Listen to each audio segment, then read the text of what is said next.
এই ব্যাপারে রাসূলুল্লাহর আরেকটি হাদিস, রাসূল বলেন আলা ওয়া ইন্না লিকুল্লি মালিকিন হিমা, আলা ওয়া ইন্না হিমাল্লাহি মাহারিমুহু, আলা ওয়া ইন্না ফিল জাসাদি মুদগাতান ইযা সালুহাত সালুহাল জাসাদু কুল্লুহু ওয়া ইযা ফাসাদাত ফাসাদাল জাসাদু কুল্লুহু আলা ওয়া হিয়াল কলব। আল্লাহর হাবিব বলে দেয়, ও দুনিয়ার উম্মত, প্রত্যেকটা বনি আদমের শরীরে এমন একটা গোশতের টুকরা আছে রে, এই গোশতের টুকরা যদি পবিত্র হয়ে যায় তামাম শরীরটাকে আমার আল্লাহ পবিত্র বানায় দেয়। ওই গোশতের টুকরা যদি নোংরা হয়ে যায় তামাম শরীরটাকে নোংরা জাহান্নামী বানায় দেয়। একটু আওয়াজ দিয়া কর নাউযুবিল্লাহ। আল্লাহ বলে, রে ফেরেশতারা রে, তারা কি আমি আল্লাহর জান্নাত দেখছেনি? বলে না, তারা তোমার জান্নাত দেখে নাই। বলে আর কি চেয়েছে?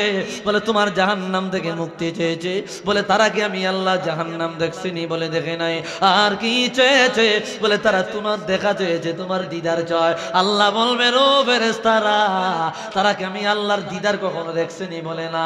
আল্লাহ কয়, ইশহাদু, ও ফেরেশতারা সাক্ষী দাও রে, আমি আল্লাহর না দেখিয়া বিশ্বাস করলো, আমি আল্লাহ জান্নাত না দেখিয়া চাইলো রে, আমি আল্লাহ জাহান্নাম না দেখিয়া নাজাত চাইলো, তোমাদেরকে সাক্ষী বানায়া দিলাম, আমার ওই সমস্ত বান্দাকে আমি আল্লাহ মাফ করিয়া জান্নাতি বানায়া দিলাম। একটু আওয়াজ দিয়া বলি আল্লাহু আকবার। দয়াল আল্লাহ গো,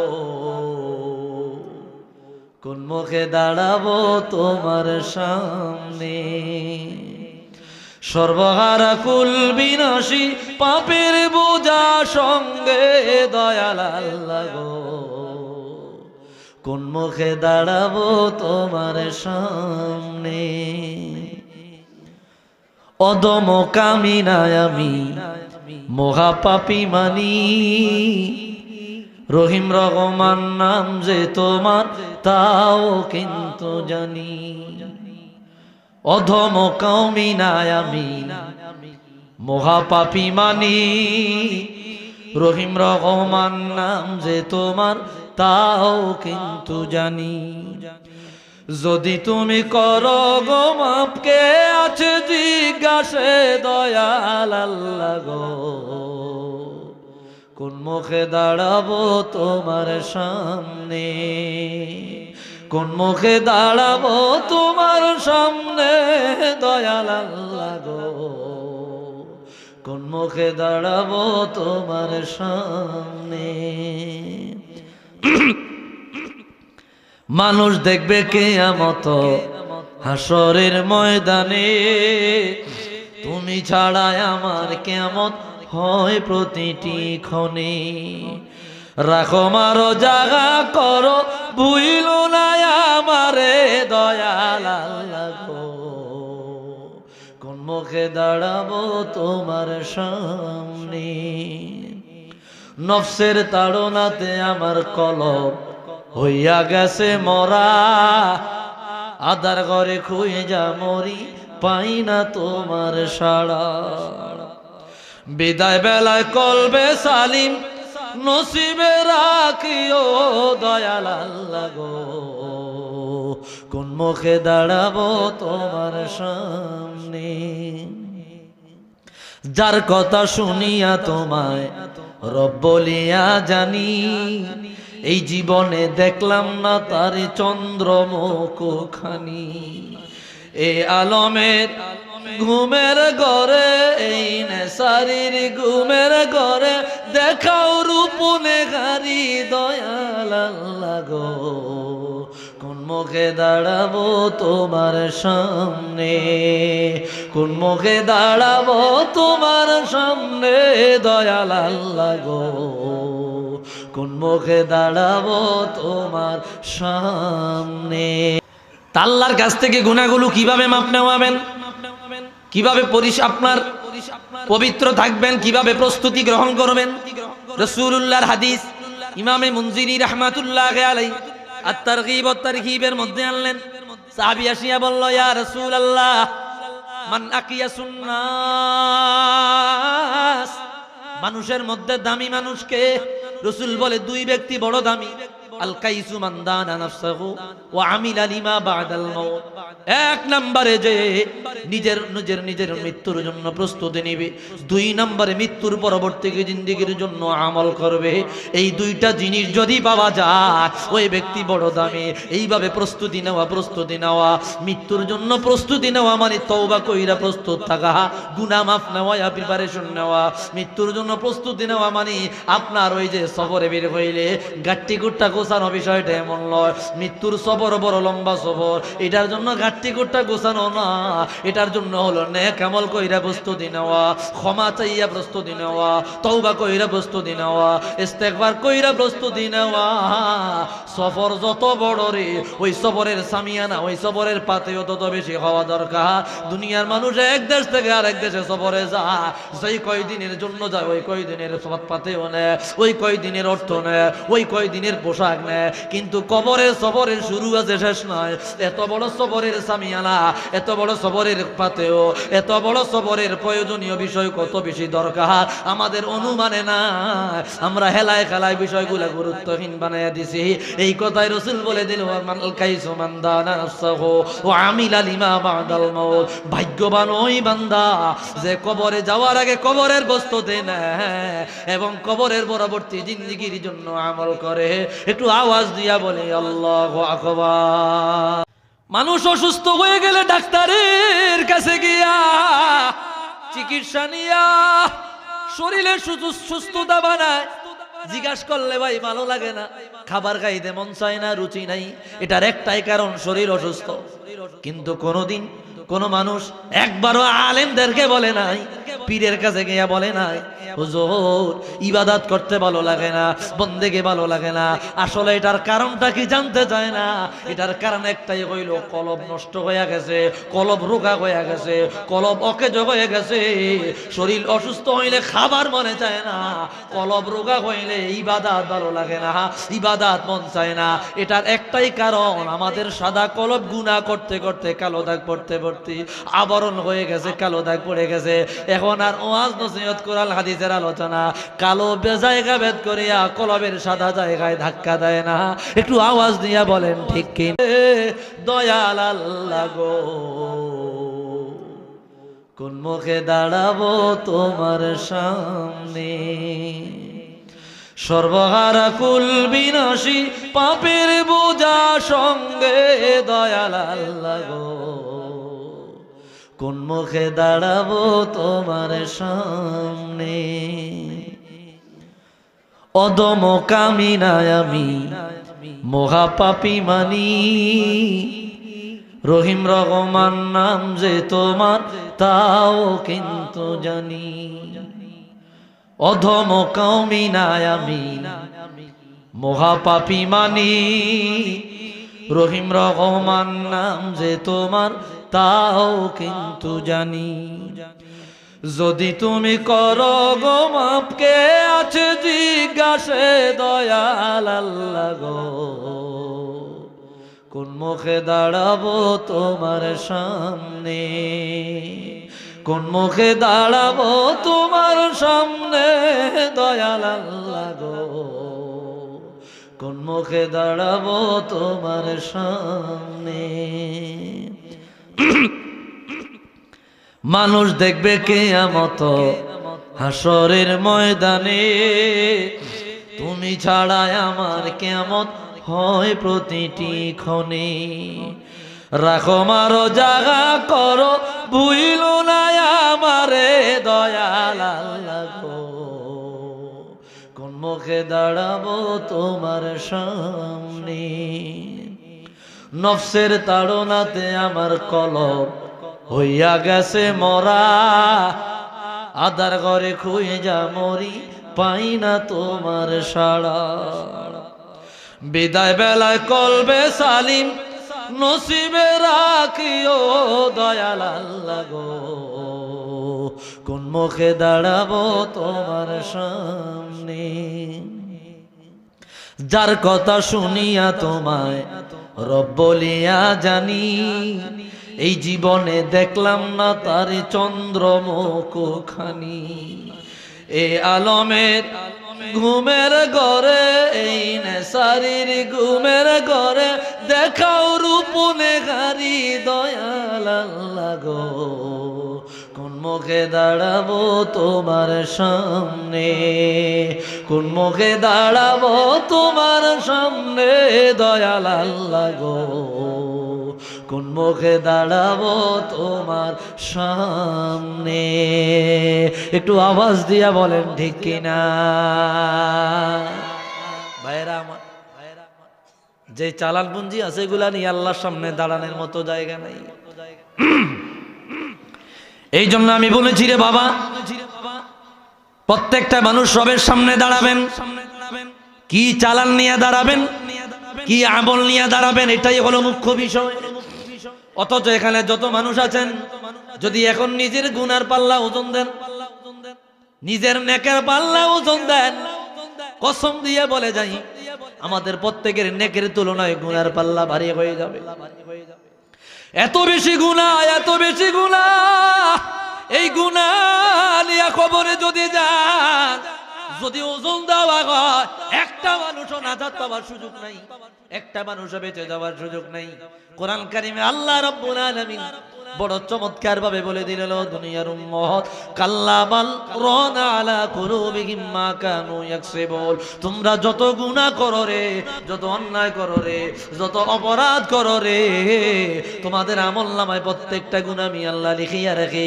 একটা অন্যায় করে একটা গুনাহ লিখিয়া রাখি, একটা অপরাধ করে একটা গুনাহ আমি আল্লাহ লিখিয়া রাখি। এইভাবে যত অন্যায় করলেন, যত অপরাধ করলেন, আমাদের আমলনামায় প্রত্যেকটা গুনাহ লেখা।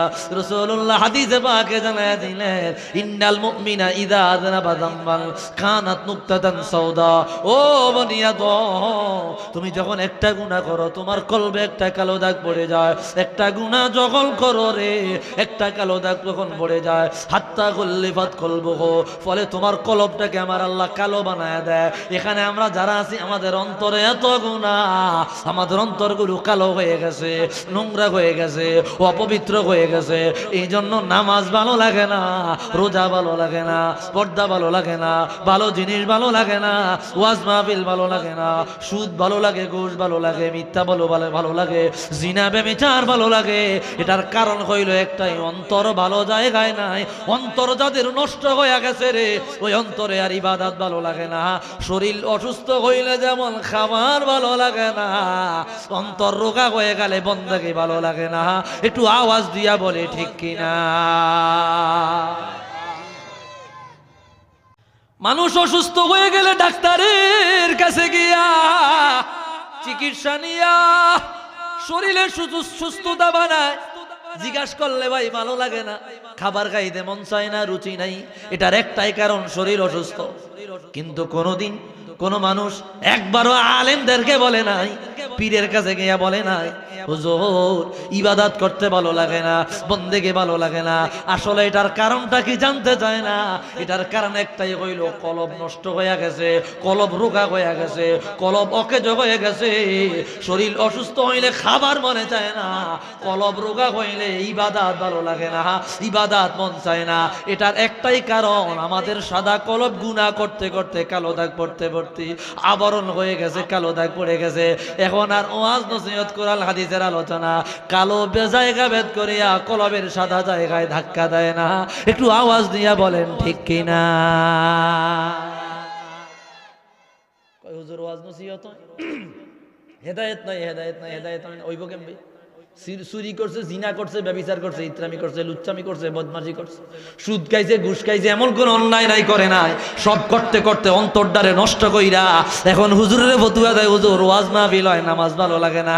এটার কারণ যে আসলে ওয়াজ মাহফিল না, তার নিজে সে গুনাহ করতে করতে কলব নষ্ট কইরা, কলবটারে বরবাদ বানায়া, অন্তরটারে নষ্ট করিয়া এখন আইসা কয় ওয়াজ নসিহতে হেদায়েত হয় না। হেদায়েত যার হওয়ার তারে হয়। তোমার যে গুনার পাল্লা এত বেশি, তোমার গুনার জায়গাগুলো বেদ করিয়া কোরআন হাদিসের আলোচনা কলবের আসল জায়গায় যায় না। একটু আওয়াজ দিয়া কোন ঠিক কিনা। এই হচ্ছে আমাদের অবস্থা। রাসূল বললেন, একটা গুনাহ করলে একটা কালো দাগ পড়ে যায়, ফলে কলবটা এমন পর্যায়ে চলে যায়, অন্তরটা এমন পর্যায়ে চলে যায়, এই অন্তরে আর ভালো জিনিস গিয়ে আঘাত করে না, ধাক্কা দেয় না। কোরআন হাদিসের আলোচনা শুনে কোনো কাজে দেয় না, কোরআন তেলাওয়াত শুনে কাজে দেয় না, বিভিন্ন কোরআন সুন্নাহর বিভিন্ন বিষয় শুনে কাজে দেয় না। এটার একটাই কারণ, কলবের চিকিৎসা নেয় না, অন্তরে চিকিৎসা না নেওয়ার কারণে এই অবস্থা। আল্লাহর কোরআন কারীমের অপর আয়াতে আল্লাহ বলে দিলেন, ইয়াউমা লা ইয়ানফাউ মালুন ওয়ালা বানুন ইল্লা মান আতাল্লাহা বিকলবিন সালিম। এ দুনিয়ার উম্মত, তুমি কিয়ামতের ময়দানে যখন দাঁড়িয়ে যাবা, তোমার ধন সম্পত্তি কাজে দিবে না, তোমার টাকা পয়সা কাজে দিবে না, তোমার রেখে আসা সম্পদ কাজে দিবে না, তোমার সন্তান সন্ততি কাজে দিবে না, তো কাজে দিবে কি? আল্লাহ বলে ইল্লা মান আতাল্লাহা বিকলবিন সালিম, একটা পবিত্র অনুগত কলব, যেই কলবে গুনাহ থাকবে না, এমন একটা কলব নিয়ে যদি কবর থেকে কিয়ামতের ময়দানে দাঁড়ালো যায়, আল্লাহ বলে রে ও দুনিয়ার উম্মত, পবিত্র কলবওয়ালা কিয়ামতের ময়দানে নাজাত পাইবে। ওই ব্যক্তি যত নিম্ন শ্রেণীর হোক, যত অসম্মানিত হোক, সমাজের কেউ দাম দেখ চাই না দেখ, তার কলব যদি জিন্দা হয়, তার কলব যদি পবিত্র হয়, বিনা হিসাবে সে আমি আল্লাহর জান্নাতে যাবে। একটু আওয়াজ দিয়া বলি আল্লাহু আকবার। তো মোটের উপরে কথা, আল্লাহর সামনে দাঁড়াবেন, অন্তরে কলবে যদি গুনাহ নিয়ে দাঁড়ান, নাজাত পাওয়ার সুযোগ নাই। দুনিয়াটাকে অন্তরটাকে পবিত্র করা। ভাইরা রে আমার, বন্ধুরা রে আমার, কোরআন কারীমের উপর আয়াত আল্লাহ বলে দিলেন, তোমরা যদি দুইটা জিনিস আমি আল্লাহকে দাও, আমি আল্লাহ তোমাদেরকে নিরাপদে জান্নাতে প্রবেশ করাবো। এক নাম্বার জিনিস আল্লাহ বলে, মান খাশিয়ার রহমান বিল গায়ব ওয়া জাআ বিকলবিন মুনীব। কষ্ট হইতেছে আপনাদের? খারাপ লাগতেছে আপনাদের?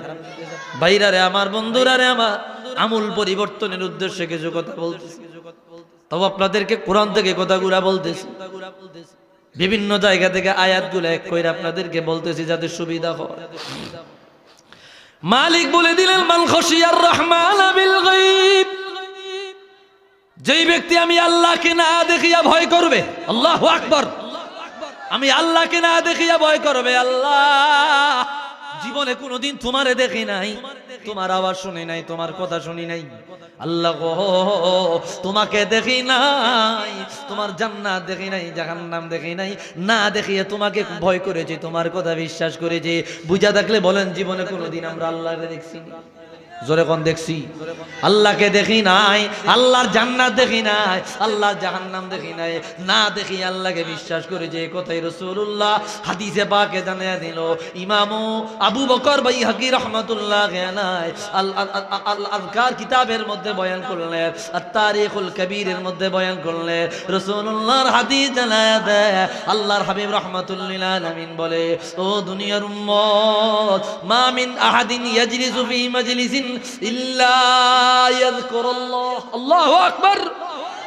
কোন মুসলমান বান্দা যখন কোন মজলিসে বসিয়া যায়, আল্লাহর জিকিরের উদ্দেশ্যে বসিয়া যায়, কোরআন হাদিসের আলোচনা শুনবার জন্য বসিয়া যায়, আল্লাহর কোরআন শুনে রে, রাসূলুল্লাহর হাদিস শুনে রে, ইল্লা হাফাতহুমুল মালাইকা ওয়া গাশিয়াত আলাইহিমুর রাহমা ওয়া নাযালাত আলাইহিমুস সাকিনা, আল্লাহর ফেরেশতারা আসিয়া ওদের কিনার দিয়ে বেষ্টন করিয়া নেয়, ওদের কিনার দিয়ে বেষ্টন করিয়া নেয়, তাদের উপরে রহমত বর্ষণ করতে থাকে।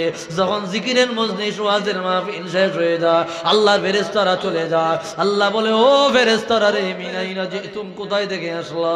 ফেরেশতারা বলল, আল্লাহ দুনিয়ায় গিয়েছি, গিয়া দেখি মাহফিল হইতেছে, তোমার বান্দাদের কিনার গিয়া বসিয়া রইল।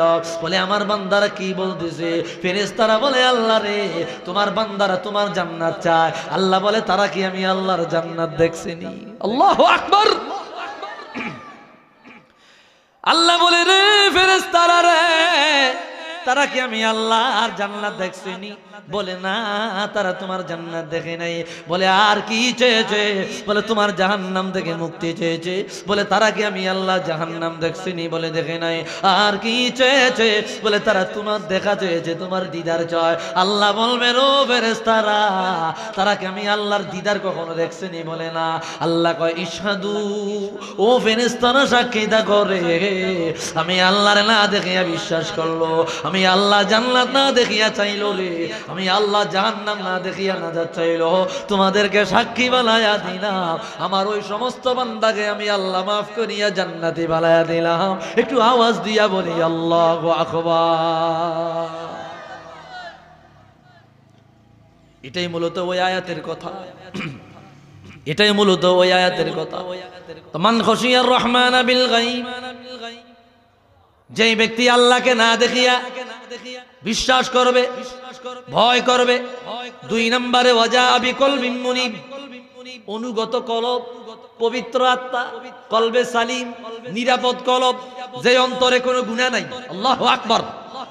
যে অন্তরে কোনো অন্যায় নাই, যে অন্তরে পাপ নাই, যে অন্তরে কোনো কালিমা নাই, দাগ নাই, অন্তর পৌত পবিত্র সাচ্চা, একেবারে নূরে নূরান্বিত পবিত্র আত্মা বানায়া মৃত্যুর আগে তওবা করিয়া ইস্তেগফার করিয়া ক্ষমা চাইয়া খুলুসিয়াতের নিয়তে ইখলাসের নিয়তে মৃত্যুর আগে তওবা নসিব হয়ে গেল, আল্লাহ তাআলা তাকে মাফ করাই দিল। কেমন? কাওয়ালাতাতহু উম্মুহু, মা যেমন নবজাতক সন্তান জন্ম দেয়, নবজাতকের যেমন কোনো গুনাহ থাকে না, এমন যখন নবজাতক হয়ে যায়, এমন বান্দা যদি আল্লাহর দরবারে চলে যায়, আল্লাহ বলবে উদখুলুল জান্নাতা বিসালাম যালিকা ইয়াউমুল খুলুদ। রে বান্দা, আমি আল্লাহর এমন জান্নাতে চলিয়া যা, যেই জান্নাতে একবার ঢুকলে পরে দুনিয়ার আর কোনো প্রয়োজনে বের হওয়া লাগবে না, চিরদিনের জন্য আমি আল্লাহ তোমাদের জান্নাতি বানায়া দিলাম। একটু জবান কইলা বলি আল্লাহু আকবার।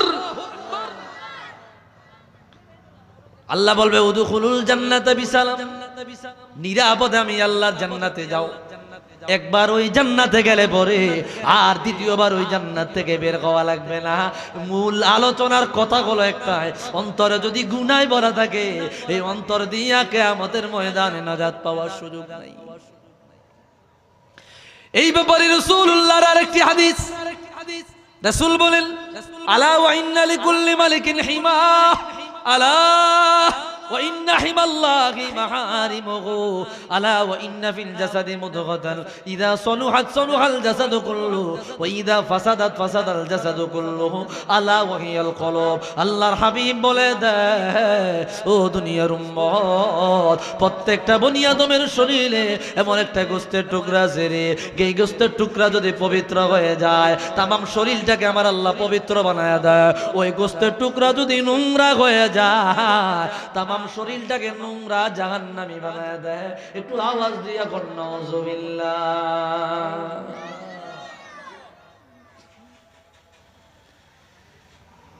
ভাইরা রে আমার, বন্ধুরা রে আমার, এই জন্য মৃত্যু আসার আগে অন্তরটাকে পবিত্র বানানো, কলবটাকে পবিত্র বানানো, গুনাহগুলো মাফ করানো। আল্লাহর কাছ থেকে গুনাহগুলো কিভাবে মাপ নেওয়াবেন, কিভাবে আপনার পবিত্র থাকবেন, কিভাবে প্রস্তুতি গ্রহণ করবেন? রাসূলুল্লাহর হাদিস ইমামে মুনজিরি রাহমাতুল্লাহি আলাইহি আত-তারগীব ওয়াত তারহিবের মধ্যে আনলেন। সাহাবী আসিয়া বলল, ইয়া রাসূলুল্লাহ, মান আকিয়াসুন নাস, মানুষের মধ্যে দামি মানুষকে? রাসূল বলে 2 ব্যক্তি বড় দামি। আল কাইসু মান দানা নাফসাহু ওয়া আমিলা লিমা বাদাল মাউত। 1 নম্বরে যে নিজের মৃত্যুর জন্য প্রস্তুতি নেবে, 2 নম্বরে মৃত্যুর পরবর্তী জিন্দেগির জন্য আমল করবে। এই 2টা জিনিস যদি পাওয়া যায়, ওই ব্যক্তি বড় দামি। এইভাবে প্রস্তুতি নেওয়া, মৃত্যুর জন্য প্রস্তুতি নেওয়া মানে তওবা কইরা প্রস্তুত থাকা, গুনাহ মাফ নেওয়া, প্রিপারেশন নেওয়া। মৃত্যুর জন্য প্রস্তুতি নেওয়া মানে আপনার ওই যে সফরে বের হইলে গাট্টি গুট্টা গোছানো বিষয়টা এমন নয়। মৃত্যুর সফর বড় লম্বা সফর, এটার জন্য চারটি কোটটা গোছানো না, এটার জন্য হলো নেক আমল কইরা প্রস্তুতি নেওয়া, ক্ষমা চাইয়া প্রস্তুতি নেওয়া, তওবা কইরা প্রস্তুতি নেওয়া, ইস্তেগফার কইরা প্রস্তুতি নেওয়া। সফর যত বড় রে, ওই সফরের সামিয়ানা, ওই সফরের পাতেও তত বেশি হওয়া দরকার। দুনিয়ার মানুষ এক দেশ থেকে আরেক দেশে সফরে যায়, যেই কয়দিনের জন্য যায় ওই কয়দিনের সফর পাতেও নেয়, ওই কয়দিনের অর্থ নেয়, ওই কয়দিনের পোশাক নেয়, কিন্তু কবরের সফরের শুরু আছে শেষ নয়। এত বড় সফরের সামিয়ানা, এত বড় সফরের পাতেও, এত বড় সফরের প্রয়োজনীয় বিষয় কত বেশি দরকার আমাদের অনুমানে না। আমরা হেলায় খেলায় বিষয়গুলো গুরুত্বহীন বানাইয়া দিছি। এই কথাই রাসূল বলে দিল, ভাগ্যবান ওই বান্দা যে কবরে যাওয়ার আগে কবরের প্রস্তুতি নেয় এবং কবরের পরবর্তী জিন্দেগীর জন্য আমল করে। একটু আওয়াজ দিয়া বলে আল্লাহু আকবার।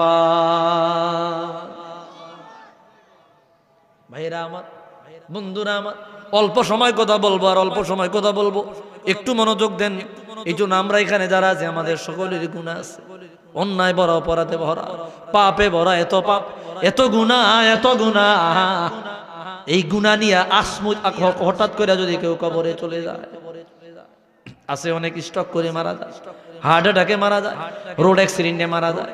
আসলে তার কলবের জিম্মায় গুনাহগুলো রয়ে গেল, ক্ষমা চায়া নিতে পারে নাই।